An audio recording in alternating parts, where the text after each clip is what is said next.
Hello everyone, welcome to Internet Learning. Hope you all are doing well. So today we are going to start with chapter number 8 of class 7 civics, and the chapter's name is A Shirt in the Market. So first of all, if you haven't watched the earlier chapters, then please click on the I button. There you will find the playlist.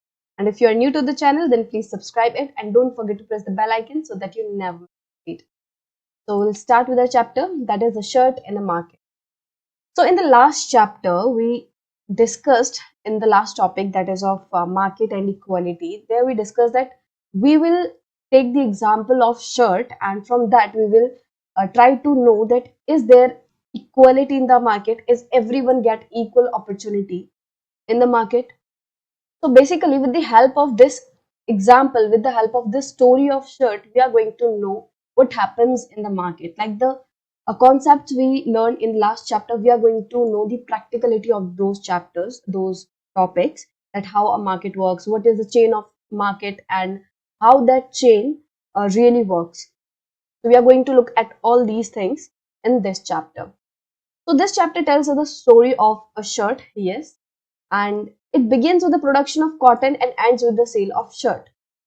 तो ऐसा तो होता नहीं कि जो shirt है वो कहीं पेड़ों पे उगती है, कि भाई शर्ट का भी कोई पेड़ उगता है, ऐसा तो होता नहीं है। शर्ट को हम लोग बनाते हैं, बट आप नोटिस करोगे कि इस धरती पे हमने जो भी चीज बनाई है इंसानों ने, उसके लिए जो भी रॉ मटेरियल लगता है वो अल्टीमेटली नेचर से ही आता है, राइट। चाहे वो कुछ भी हो, शर्ट हो, चाहे वो लैपटॉप्स हो, प्लास्टिक हो, कुछ भी हो, उसके लिए अल्टीमेटली जो रॉ मटेरियल आ रहा है ना, वो नेचर से ही आएगा, वो धरती से ही आएगा, ठीक है।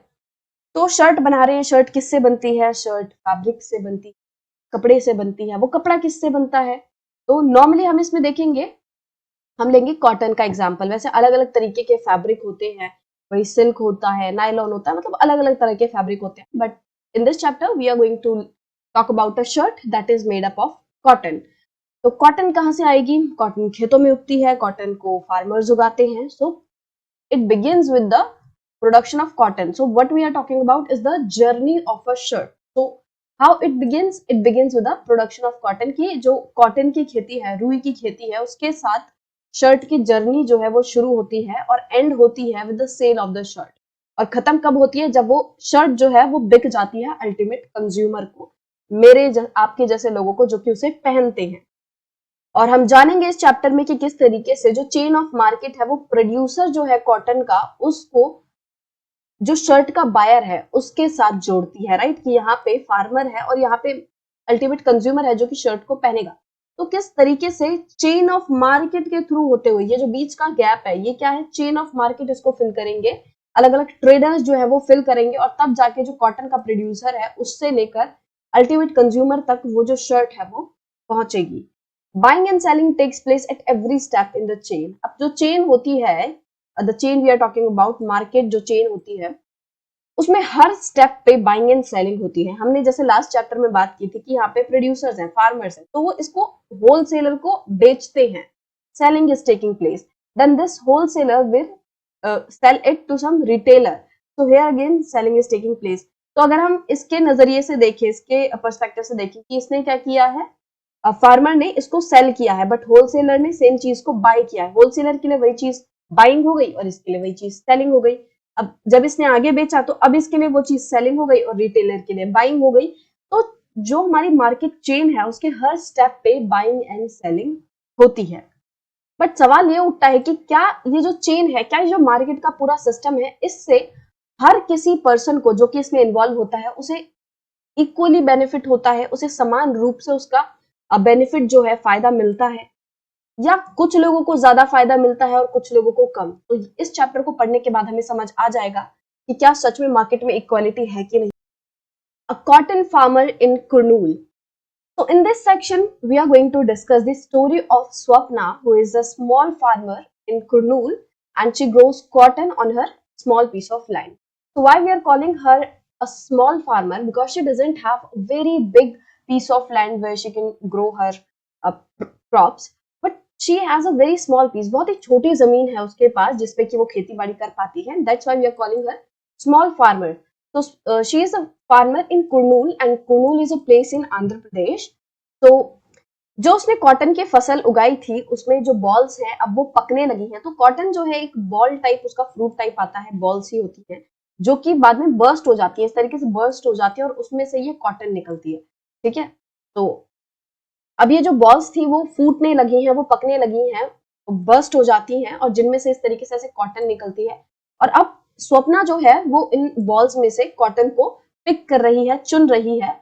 और ऐसा नहीं होता कि जो जितनी भी बॉल्स है वो सारी एक ही टाइम पे फूटे, एक ही टाइम पे बर्स्ट करें। तो जो कॉटन पिकिंग का प्रोसेस है इसमें थोड़ा टाइम लग जाता है, 1-2 दिन लग जाते हैं कि एक एक करके जो बॉल्स हैं वो फूटती हैं, सारी एक साथ नहीं फूटती।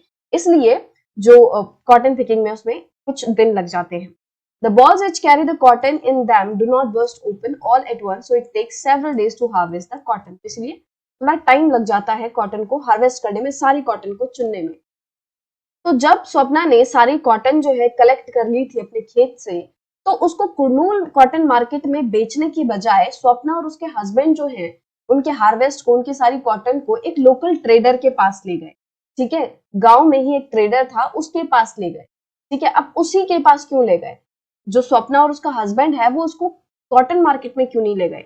क्योंकि शुरू में क्या हुआ था, जब स्वप्ना ने ये खेती करना शुरू किया था, इस सीजन की जो खेती करना शुरू किया था at the beginning of the cropping season की, इस बार की खेती से पहले स्वप्ना ने इस ट्रेडर से, जिस ट्रेडर के पास वो आई है, इस ट्रेडर से 2,500 रुपए जो है उधार लिए थे, लोन लिया था, ताकि वो अपनी खेती को कर सके। अब देखो खेती जो है बहुत सारी चीजें लगती हैं उसमें।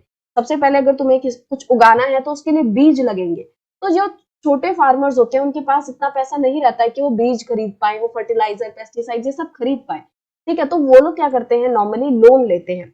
राइट, तो स्वप्ना ने भी क्रॉपिंग सीजन की शुरुआत में अपनी क्रॉप उगाने के लिए उसने लोकल ट्रेडर से लोन लिया, सीड्स खरीदने के लिए, फर्टिलाइजर, पेस्टिसाइड ये सब खरीदने के लिए लोन लिया। और उस टाइम पे ये जो लोकल ट्रेडर है उसने इन्हें लोन तो दे दिया, बट एक कंडीशन भी रखी साथ में कि जब इनकी फसल जो है उग जाएगी, जब सारी कॉटन तैयार हो जाएगी, तो वो सिर्फ और सिर्फ इस ट्रेडर को ही बेचे और किसी और को जाके ना बेचे। तो ये प्रॉमिस जो है उस ट्रेडर ने स्वप्ना से ली कि ठीक है, मैं तुम्हें ये पैसे उधार तो दे रहा हूँ, बट जब तुम ये कॉटन उगाओगी तो इसको मार्केट में जाके मत बेचना, तुम इसे सिर्फ और सिर्फ मुझे बेचोगी, तो इसी कंडीशन पे मैं तुम्हें ये लोन दे रहा हूँ।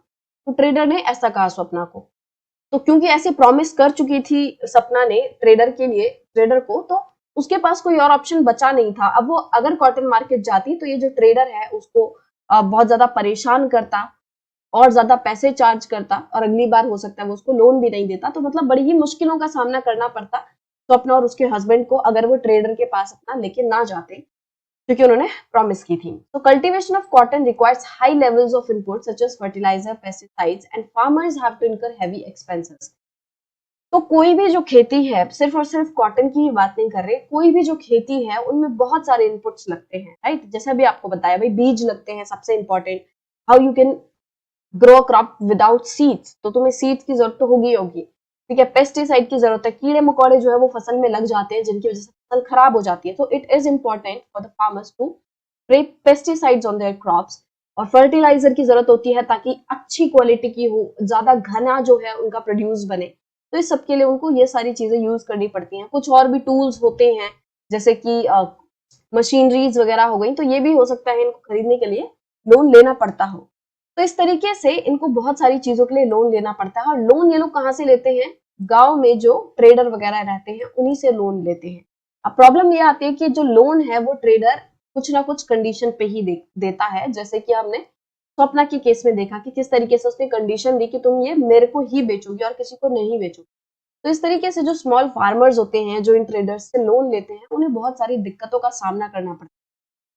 अब जब स्वप्ना और उसके हस्बैंड अपने कॉटन को ट्रेडर के पास ले गए तो वहां की सीन बताई हुई है कि भाई वहां पे क्या सीन था, क्या चल रहा था। तो ट्रेडर्स के यार्ड पे, मतलब at the traders yard, two of his man way the bags of cotton. तो ट्रेडर के दो आदमियों ने क्या किया, जो भी कॉटन है उसका वेट किया कि भाई कितने केजी की, कितने क्विंटल की जो है कॉटन बन रही है। और उसके बाद उसने प्राइस क्या लगाया, 1,500 रुपए पर क्विंटल, कि मतलब हर एक क्विंटल के लिए वो उसको 1,500 रुपीज देगा। और कॉटन से स्वप्ना को कितने मिले, मतलब कितने की कॉटन बनी, मिले नहीं अभी स्वप्ना को, मतलब कि जो भी पूरी कॉटन थी स्वप्ना की वो कितने रुपए की बनी, 6,000 रुपए की बनी।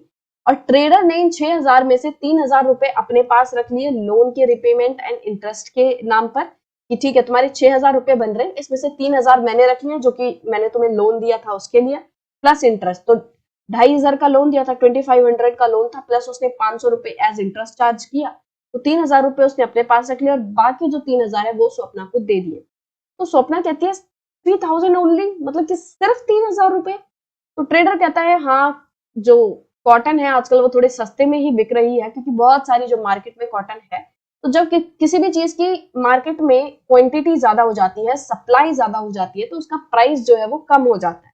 ठीक है, तो वही ट्रेडर कह रहा है कि हाँ, जो कॉटन है वो मार्केट में भी बहुत कम बिक रही है क्योंकि कॉटन बहुत ज्यादा है, सप्लाई कॉटन की बहुत ज्यादा है, इसलिए कम रेट मिल रहा है।